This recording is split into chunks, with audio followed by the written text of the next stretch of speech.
Salut à tous, on se retrouve pour l'épisode 1290 du Zap Image. On commence aujourd'hui avec l'anniversaire d'un joueur allemand, c'est André Schürrle qui fête aujourd'hui ses 30 ans pour l'ancien joueur du Borussia Dortmund. Donc ça fait longtemps qu'il n'a pas joué, parce que le dernier match qu'il a disputé c'était le 8 décembre 2019. Donc il a quand même été champion du monde 2014 avec la Mannschaft.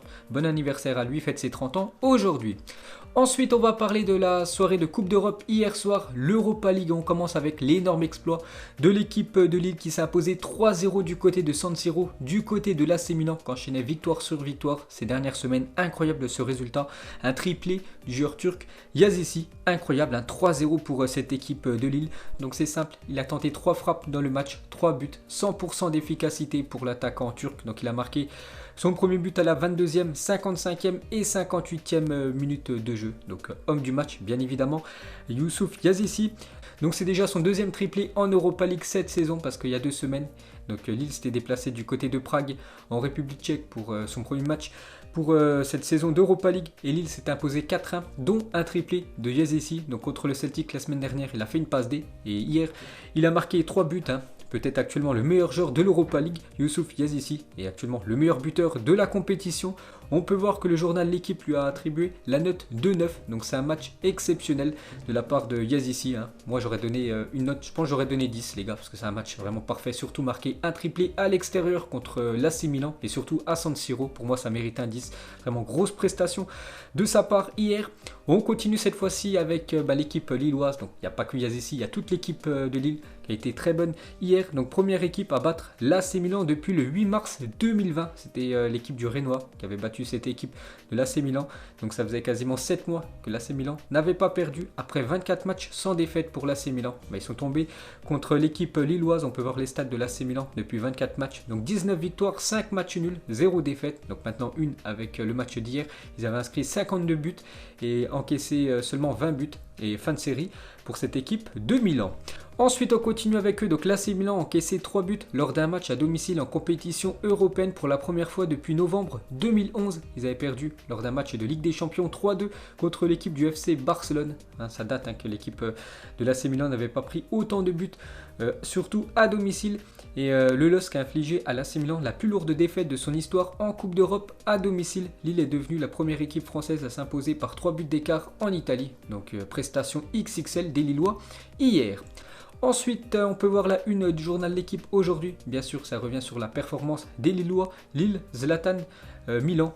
Donc Zlatan qui était titulaire hier, il n'a pas marqué, l'attaquant suédois. Donc grâce à un incroyable Youssouf Yazisi, auteur d'un triplé, Lille remporte une victoire historique face au Milan de Zlatan Ibrahimovic. Les Dogs sauvent l'honneur du foot français. Cette fois-ci on va parler de l'OGC Nice qui joue un peu plus tôt hier dans la soirée. Donc Nice se déplaçait du côté du Slavia Prague et défaite des Niçois. Donc j'ai pas vu le match, je vais pas pouvoir en parler longtemps, mais quand on voit les stats, c'est une défaite plutôt logique des Niçois du côté de la République tchèque hier. Et on peut voir le classement des deux clubs français. Donc dans le groupe de Nice, donc Nice actuellement en 3e position derrière le Slavia Prague et le Bayer Leverkusen. Donc tout reste jouable encore pour cette équipe de Nice, vu qu'il reste encore les matchs retour, donc encore 3 matchs pour cette équipe de l'OGC Nice, avec 2 matchs quand même à la maison. Et pour le groupe de Lille, donc Lille très bien parti pour se qualifier pour les 16e de finale de l'Europa League, parce que Lille est actuellement en première position devant l'AC Milan, le Sparta Prague en 3e position et le Celtic Glasgow en 4e position. Et surtout Lille reçoit aussi 2 fois lors de la phase retour. Ensuite, on va parler des autres résultats de cette soirée d'Europa League. On commence avec l'équipe de Arsenal qui recevait l'équipe de Molde. Et belle victoire des Gunners, vu que Arsenal s'est imposé 4-1. On peut voir que Nicolas Pepe a été buteur. Leicester recevait l'équipe portugaise de Braga. Belle victoire de Leicester avec ce beau succès 4-0. L'équipe de Tottenham se déplaçait en Bulgarie du côté de Ludogorets et victoire de Tottenham 3-1 du côté de la Bulgarie. Et on va parler de Harry Kane a marqué le 200e but de sa carrière avec Tottenham. Ses statistiques au club sont impressionnantes pour Harry Kane. Donc en tout, il a fait 300 matchs, 200 buts, 39 passes décisives, des très très belles stats. Et Harry Kane avec Tottenham, donc le 15 décembre 2011, premier but contre l'équipe de Rovers. Et le 5 novembre 2020, 200e but avec les Spurs, cette fois-ci contre Ludogorets. Ensuite, on va parler du beau comeback de l'équipe du Benfica contre l'équipe des Glasgow Rangers. Donc le Benfica perdait 3-1 avec un joueur en moins parce qu'ils ont pris un carton rouge de Nicolas Otamendi et sont revenus en fin de match. grâce à Silva et Nunez dans les dernières secondes du match. Donc ils ont accroché ce point du match nul. On peut voir la belle victoire de l'AS Roma 5-0 contre l'équipe de Cluj avec un doublé de l'ancien joueur du Real Madrid, Mayoral. La victoire aussi de Leverkusen 4-2 à l'extérieur. La belle victoire aussi de Naples 2-1 à l'extérieur. Et pour finir avec cette Europa League, un petit coup d'œil à tous les autres résultats parce qu'il y a beaucoup de matchs en Europa League. Donc déjà ça c'est les résultats des matchs à 18h55 et là c'est les matchs à 21h. On peut voir les joueurs nominés pour être le meilleur joueur de la semaine en Europa League. Donc ces 4 joueurs qui ont été ultra performants avec leur équipe. Donc bien sûr on peut voir l'attaquant lillois Yazici et je donnerai à lui cette récompense du meilleur joueur de la semaine. On va faire le bilan des clubs français après cette semaine de Coupe d'Europe. Une semaine très compliquée pour les clubs français. Donc en tout, il y a eu 5 matchs pour les équipes françaises en Coupe d'Europe avec un triste bilan de 4 défaites et une victoire. C'est Lille qui sauve l'honneur des clubs français, sinon que des défaites. On va voir que tous ces matchs pour les équipes françaises ont été joués à l'extérieur, mais ça n'empêche pas qu'on aurait pu bien sûr faire un meilleur bilan parce que là c'est quand même une catastrophe. 4 défaites pour une victoire pour les équipes françaises.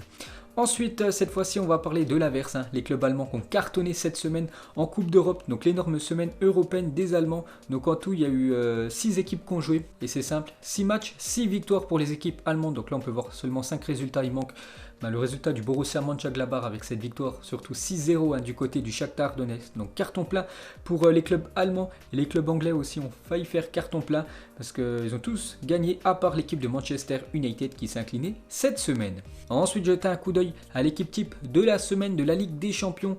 On peut voir des joueurs qui ont été ultra décisifs comme Timo Werner, un doublé contre l'équipe de Rennes, Alassane Plea, un triplé contre l'équipe du Shakhtar ou même Diogo Jota, lui aussi un triplé contre l'équipe de l'Atalanta Bergame. Ensuite, jeter un coup d'œil au programme du week-end pour la Ligue 1 avant la trêve internationale. Donc ce soir, Strasbourg reçoit l'équipe de Marseille. Donc Marseille, il va falloir oublier quand même les derniers matchs en Ligue des Champions ont été une catastrophe pour le club phocéen. Donc ce soir, il faut absolument prendre les 3 points pour se relancer au moins en championnat. Donc demain, Bordeaux reçoit l'équipe de Montpellier. Paris joue demain soir contre l'équipe de Rennes. Très beau choc, on va voir que ce week-end se terminera avec le derby entre Lyon et l'AS Saint-Etienne. Ensuite, une déclaration du coach marseillais André Villas-Boas en conférence de presse ce midi. Avant le match ce soir, il a dit « On sera frais pour le match face à Strasbourg car on n'a pas couru à Porto ». Donc lors du match de Ligue des Champions, donc il dit voilà, c'est pas grave qu'il a joué 3 jours avant parce que son équipe n'a pas joué et surtout n'a pas couru du côté de Porto. Donc ces joueurs sont frais pour le match ce soir. Une déclaration de Pascal Olmeta, ancien joueur de l'Olympique de Marseille, sur Dimitri Payet. Il a dit « Payet, quand tu es professionnel, ce n'est pas normal de faire 100 kilos. Ce n'est pas aimer son club. À mon époque, la question aurait été vite réglée. » Donc en gros, il aurait pu jouer. Donc c'est quand même un sacré pic qu'a envoyé l'ancien joueur de Marseille à Dimitri Payet. Ensuite, direction l'Espagne. Regardez la une aujourd'hui du journal Sport. C'est marqué André Ter Stegen, le meilleur gardien de but du monde. Donc pour eux, c'est le gardien allemand, le numéro 1. On va parler de Lionel Messi et les supporters du Barça en ont marre de Léo Messi. Donc déjà actuellement, il ne fait pas une énorme saison Léo Messi. Donc c'est vrai qu'il a inscrit 5 buts, mais les 5 buts ont été inscrits sur penalty et une attitude choquante de Messi alors que le Barça ne menait que d'un but. Les supporters du Barça n'ont pas du tout apprécié cette vidéo. Donc en gros, c'était lors du match Dynamo de Kiev contre l'équipe du FC Barcelone. On peut voir Messi les gars, aucun effort pour son équipe parce qu'on peut voir un joueur du Dynamo de Kiev qui a le ballon et il passe devant Lionel Messi et Lionel Messi ne l'attaque même pas. Donc on sait qu'il fait souvent ça Lionel Messi, il fait quasiment aucun effort défensif, donc ça a rendu très en colère les supporters blaugrana. On va parler d'Antoine Griezmann, n'a reçu que 16 passes de ses coéquipiers avant-hier au cours des 60 minutes de jeu qu'il a joué. Le Français a touché seulement 22 ballons lors du match contre Kiev. C'est toujours très compliqué la situation d'Antoine Griezmann du côté du FC Barcelone, mais en équipe de France, il est toujours appelé par Didier Deschamps parce que hier Deschamps a dévoilé sa liste. Donc je vous ai fait une vidéo spéciale hier bien sûr sur la liste de Deschamps. On va revenir avec quelques infos. Donc déjà tous les joueurs appelés pour les 3 prochains matchs des Bleus. Donc une déclaration de Deschamps sur la non-sélection de Houssem Aouar qu'il avait sélectionné lors du dernier rassemblement. Il a dit « Aujourd'hui, il y a d'autres joueurs avec un profil similaire qui me donnent plus de garanties comme Nabil Fekir. » Donc voilà, il avait le choix entre Fekir et Aouar. Il le dit, il a préféré prendre le joueur du Betis Séville. Il a aussi parlé de la non-sélection de Ferland Mendy. Ça, c'est une sacrée surprise. Je ne comprends pas pourquoi le défenseur du Real Madrid n'est pas dans le groupe France. C'est vrai que c'est un défenseur gauche, mais il peut jouer pour moi en défenseur droit. Et surtout en équipe de France, défenseur droit avec Pavard et Léo Dubois. Pour moi, Ferland Mendy peut faire le taf et peut même être le défenseur droit titulaire de cette équipe. Bref, il a dit je connais ses capacités et c'est qu'il joue avec le Real Madrid. C'est avant tout un arrière gauche de par ce qu'on a réalisé. Lucas Digne et Lucas Hernandez lors des 2 derniers rassemblements et leur expérience, ils méritent d'être là. Et comme j'ai dit, il peut le prendre, Ferland Mendy, et le mettre côté droit. Ensuite, cette fois-ci, il a parlé de Ousmane Dembélé. Donc un journaliste lui a posé une question. Dembélé a-t-il encore une chance de faire partie de l'équipe dans le futur, cette équipe de France? Il a dit oui, il est de retour d'une grosse blessure et il faut lui laisser du temps. Je sais de quoi il est capable, mais il a des problèmes physiques et maintenant c'est à lui de se remettre sur les bons rails pour être appelé très prochainement avec les Bleus. Et pour finir, on va parler du nouveau, donc Marcus Thuram. Donc Marcus, je le suis depuis un bon moment, il a un profil intéressant, il a de la puissance, de la percussion, il marque, fait marquer, il a la capacité dans des gros matchs à être très souvent présent. Donc c'est pour ça voilà, qu'il l'a sélectionné, donc depuis longtemps, il le dit, qu'il le suit, Marcus Thuram, qui fait une très belle saison du côté du Borussia Mönchengladbach. Donc Marcus Thuram, bien sûr, c'est le fils de Lilian Thuram, le joueur le plus capé de l'histoire de l'équipe de France avec 142 sélections. Lilian Thuram, donc il a bien grandi, bien sûr, le jeune Marcus Thuram. Et pour finir avec l'équipe de France, cette fois-ci, la liste des joueurs convoqués pour l'équipe de France Espoir. Bon, on peut voir que Houssem Aouar est dans les Bleus Espoir, sinon tous ces autres joueurs sont convoqués pour les 2 prochains matchs des Bleuets. Ensuite, on va parler de l'attaquant de West Ham, Sébastien Haller, a été appelé pour la première fois par la Côte d'Ivoire. Donc lui, il a la double nationalité, nationalité française et ivoirienne. Du coup, il va jouer avec la Côte d'Ivoire, l'ancien joueur de Auxerre, ancien joueur de Francfort, maintenant du côté de West Ham. Donc bonne chance à lui avec cette équipe ivoirienne. Il y a un autre joueur aussi à la double nationalité française et ivoirienne, c'est Willy Boli. Et la fédération ivoirienne annonce que Willy Boli, 29 ans, a été autorisé à rejoindre la sélection de Côte d'Ivoire. Pour rappel, le défenseur central des Volves a joué en équipe de France des U16 au U20, mais du coup il va jouer avec la sélection ivoirienne. Ensuite, on va parler de Nike qui dévoile le nouveau ballon hiver de la Première Ligue. Donc après la trêve internationale, le ballon utilisé pour les matchs de Première Ligue, ça sera celui-là, un ballon tout jaune. On va parler de Thiago Silva depuis son arrivée à Chelsea. Vous vous souvenez, le premier match de Thiago Silva, il avait fait une boulette en plus. Mais depuis, ça va bien mieux pour l'ancien défenseur du Paris Saint-Germain. Donc 7 matchs, 6 clean sheets quand même. Donc juste le premier match où il a fait la boulette. Ensuite, tous les matchs qu'il a disputés à chaque fois, son équipe n'a pas encaissé de but. Meilleure défense de la Ligue des Champions. Thiago Silva avec son équipe de Chelsea. Pendant ce temps-là, le PSG joue avec un milieu de terrain en défense centrale et a 2 défaites en 3 matchs de Ligue des Champions. Pour rappel, le PSG avait la meilleure défense de la Ligue des Champions la saison dernière avec un certain Thiago Silva et maintenant il est du côté de l'Angleterre. Ensuite, des nouvelles du Santiago Bernabéu, actuellement en travaux. Le stade du Real Madrid devrait être prêt fin 2022, donc afin de libérer les abords du stade qui deviendront piétonniers.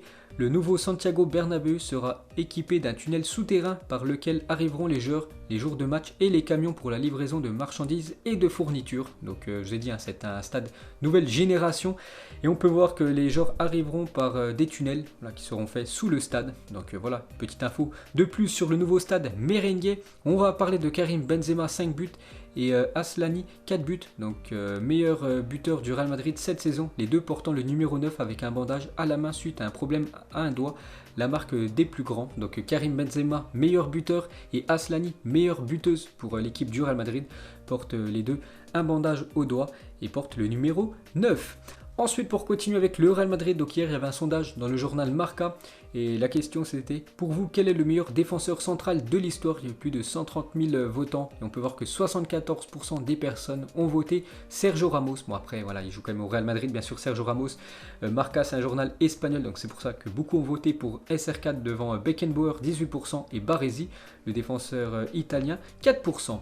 Ensuite, pour continuer avec Sergio Ramos, donc toujours interrogé par Marca, voici les 5 plus beaux buts choisis par Sergio Ramos sur les 100 qu'il a marqué avec le Real Madrid. Donc le premier, c'est le but de la Décima, voilà, ce but égalisateur contre l'Atlético Madrid, c'était du côté de Lisbonne. Donc il avait inscrit ce but à la 93e minute, Sergio Ramos. Pour lui, c'est son plus beau but sur les 100 buts qu'il inscrit avec le Real. Le deuxième, le but de la Undécima. Ensuite son doublé contre le Bayern en 2014, le 1-1 lors du Classico 2017 et son 5e plus beau but, son premier en Ligue des Champions contre l'Olympiakos en 2005. Et pour finir avec le défenseur espagnol, donc il est toujours à la 3e position des meilleurs défenseurs buteurs de l'histoire de la Ligue des Champions. Donc Sergio Ramos 14 buts en LDC, donc il est devancé par Gérard Piqué 15 buts et le premier c'est Roberto Carlos 16 buts en tant que défenseur buteur en Ligue des Champions.